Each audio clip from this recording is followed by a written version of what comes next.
Alright guys, Diwali preparation is everywhere. Everywhere you can say. हर घर बच्चन साहब की तरह चमक रहा है. Just looking like a wow. In short, everything is looking like a wow. The Diwali, sweets, cracker, everything is looking like a wow. Even this cleaning part is also looking like a wow. So beautiful, so elegant, just looking like a wow. मतलब ये पटाखा फोड़ने का style भी looking like a wow. इतना बड़ा हादसा हो गया. नहीं ज्यादा हो रहा है. हाँ ज्यादा हो रहा है. पर ये कहां से आया? ये यहां से आया. So beautiful, so elegant, just looking like a wow. Just looking like a wow. Let's dig this thing because it's everywhere. Everyone is talking about it. Just looking like a wow. It started from here. She was actually displaying her clothes. Sizes इसमें आए हैं small, medium, large, XL, double XL, 3XL and 4XL and 5XL. अच्छा. Honestly, one thing is not a wow. No. Those people who are giving ज्ञान on bursting crackers. देखो बहुत simple है कि अगर कुछ नहीं बोलोगे तो मैं पटाखा नहीं जलाऊंगा, पर ज्ञान दोगे तो मैं 2 पटाखा जलाऊंगा, और ज्ञान दोगे तो मैं 4. Once in a year we celebrate Diwali. Environment pollution का कुछ ऐसा बैन कर दो, कार वार, कुछ फैक्ट्रीज को छुट्टी दे दो, पर दिवाली लोगों को जम के मनाने दो यार. साल में एक बार आती है. We should create a system. Don't you think so? लोग कह रहे हैं कि यूक्रेन रशिया को ले लो, इजराइल हमास को ले लो, इतने बड़े बड़े बम फूट रहे हैं, लेकिन मेरे एक सुतली बम से इन्वायरमेंट खराब हो रहा है. वही लोग कह रहे हैं. Anyway guys, so yeah, it's a huge discussion, but enjoy the Diwali as much as you can. Happy Diwali one more time. और इस दिवाली एक बहुत ही अमेजिंग सरप्राइजिंग सी न्यूज है कि मोदी जी ग्रैमी लेने वाले हैं. Prime Minister Narendra Modi has been nominated for the Grammy Award. मतलब हनी सिंह ग्रैमी लाने वाला था, पर मोदी जी. तो भी मैंने बोला वो मैं करके दिखाऊंगा, मेरे लिए दुआ करो ग्रैमी ले आऊंगा. See, we have a rock star prime minister and then people got to know कि मोदी जी ने सोशल मीडिया पे इतने गाने गाए हुए हैं. It's just looking like a wow. हम तेरे बिन अब रह नहीं सकते, तेरे बिना क्या वजूद. I mean there are so many and यहाँ तो मोदी जी ने क्या आलाप लगाया है.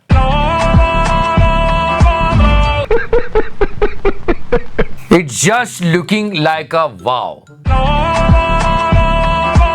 फिर ये वीडियो आया and people like so beautiful, so elegant, it's looking like a wow. But honestly, it's not real. See, AI का जमाना है. वाह क्या सीन है. And if you talk about politicians, let me tell you something. अभी तो हम लोग दिवाली मना रहे हैं, लेकिन politician दिवाली तब मनाएंगे जब elections के result आएंगे. Then they will celebrate the real Diwali of them. The party who is winning. मतलब जो जीतेगी वो ऐसा डांस करेगी और जो हार जाएगी पार्टी, उसका तो क्या मतलब मोदी जी. लवड़े न भोजन. See, here we all are watching cricket matches and enjoying the World Cup. पर पॉलिटिशियंस अपना गेम खेल रहे ले, इसलिए तो हम कहते हैं कि तुम लोग यहाँ क्रिकेट देखते रह जाओगे और वहां हमारे देश के नेता देश बेच चुके होंगे. याद रखना. whomsoever you want to vote, vote. But there is something really important जिसको हम सबको नोटिस करना चाहिए. इलेक्टोरल बॉन्ड की मैं बात कर रहा हूं. हम जो कमाई करते हैं उसके लिए हमको पूरी जानकारी देनी होती है कि ये पैन कार्ड है, ये आधार नंबर है, इससे उसको लिंक करो. लेकिन पॉलिटिकल पार्टीज को कुछ नहीं करना पड़ता. फिर से बता रहा हूं. There is an information hole is what the Chief Justice of India has observed during that particular hearing. Remember, several petitioners had approached the Supreme Court against the 2018 electoral bond scheme, going on to say that there was no transparency and this was only a way of political parties to ensure that corruption remained rampant. That is what the petitioners were alleging. ध्यान रखना, अगर आप अपने politicians को जानते हैं तो आप नहीं जानते हैं. मतलब समझ रहे हैं? आप नहीं जानते हैं, क्या जानते हैं? हम जानते हैं तो जानते हैं, हम नहीं जानते तो नहीं जानते. हम तेरी महब्बतों में हम जानते हैं तो हम नहीं जानते, तेरी महब्बतों में हम जानते हैं तो जानते हैं. हम जानते हैं तो नहीं जानते तो जानते हैं तो जानते हैं। Let's see who will win, whomsoever will win this election. जनता का भला होना चाहिए, जनता की प्रॉब्लम सॉल्व होनी चाहिए, सही कह रहा हूं सच्ची। We'll see on the day of results, but right now people are actually betting on it कि कौन सी पार्टी जीतेगी। फलौदी गांव में सट्टा लगता है, जिससे ये अनुमान लगता है कि चुनाव में कौन जीतेगा और कौन हारेगा। एंड ये जगह अभी अभी न्यूज में आना शुरू हुई है और कह रहे हैं कि जो ये लोग बोल देते हैं वैसा ही 99% हो जाता है। कहा जाता है कि फलौदी का सट्टा कभी नहीं चूकता, जो अनुमान निकलता है वो सटीक निकलता है। मतलब अगर इस पार्टी का बोल दिया कि इस पे जीतेगी तो जीत जाती। फलौदी सट्टा बाजार में कहीं कांग्रेस तो कहीं बीजेपी की सरकार बनने का अनुमान लगाया जा रहा है। Let's see who will win. वो सब ठीक है पर मोदी जी इसको नीचे उतारो यार। आप नीचे आइए बेटा, प्लीज बेटा आप नीचे आइए।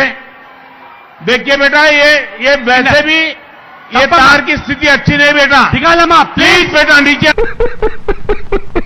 The rally was going on and Modi ji was delivering his speech and she decided that. बेटा आप नीचे आइए। ऐसी क्या बात बोल दी मोदी जी ने कि वो खंबे पे चढ़ गई? क्या क्या क्या? चल बे। आऊंगा मेरे लिए दुआ करो, ग्रैमी ले आऊंगा। बेटा आप नीचे आइए। Now only after the election results we got to know कौन ऊपर आया और कौन नीचे गया। अभी पूरा देश दिवाली मनाने में लगा है। One more time happy Diwali और उसके बाद वर्ल्ड कप। लेकिन मेरी बात याद रखना फिर से कि तुम सब जहाँ क्रिकेट देखते रह जाओगे वहाँ तुम्हारे देश के नेता देश बेच चुके होंगे। याद रखना। इंडिया सेमीज में पहुंच गया है, फिर वही दुख न्यूजीलैंड के साथ खेलने का। लेकिन टचवुड सब अच्छा होगा। मैं कह रहा हूं प्लीज कीप क्वाइट। पर हाँ ये कैच तो लुकिंग लाइक अ वाव है। Something on it. Firas is celebrating. He gave everything to catch the ball. कि मोदी है तो मुमकिन है। Just looking like a wow. And this lady went on news and everything. वो इतना वायरल हो गया कि 1 call interview, 2 call interview, 3 call. ओ भाई हाँ ठीक है, वायरल हो गया, पता चल गया। Just looking like a wow. Yeah, the Salman Khan is having a release today. Tiger 3 big movie. Reporting for duty sir. बेटा आप नीचे आइए। And meet this Salman from Bengaluru. Bengaluru के हेब्बाल में कूड़ा कचरा उठाने वाला सलमान शेख उस वक्त हैरान रह गया जब कचरे के ढेर में उसे एक ऐसा बैग मिला जिसमें रसायन में डूबे 23 बंडल अमेरिकी डॉलर थे, जिसका वैल्यू 25 करोड़ रुपए है। And yeah, I mean, he was confused in the beginning. जिसे यह पूरा मामला ब्लैक डॉलर स्कैम से जुड़ा लग रहा है, यानी करेंसी डबल करने की धोखाधड़ी। यूएस डॉलर्स को रिजर्व बैंक भेजा गया है जांच के लिए, ताकि यह पता चल सके कि डॉलर्स असली हैं या नकली। मतलब एक सलमान कचरा बना के 25 करोड़ कमा रहा है और दूसरा सलमान कचरे में से 25 करोड़ निकाल रहा है। दू क्या? I didn't see the movie. Might be possible the movie is going to be great. आतिशबाजी तुमने शुरू की। बेटा आप नीचे आइए। और मूवी देखने के बाद सब लोग बोले so beautiful, So elegant, just looking like a wow. Just looking like a wow. तो करना।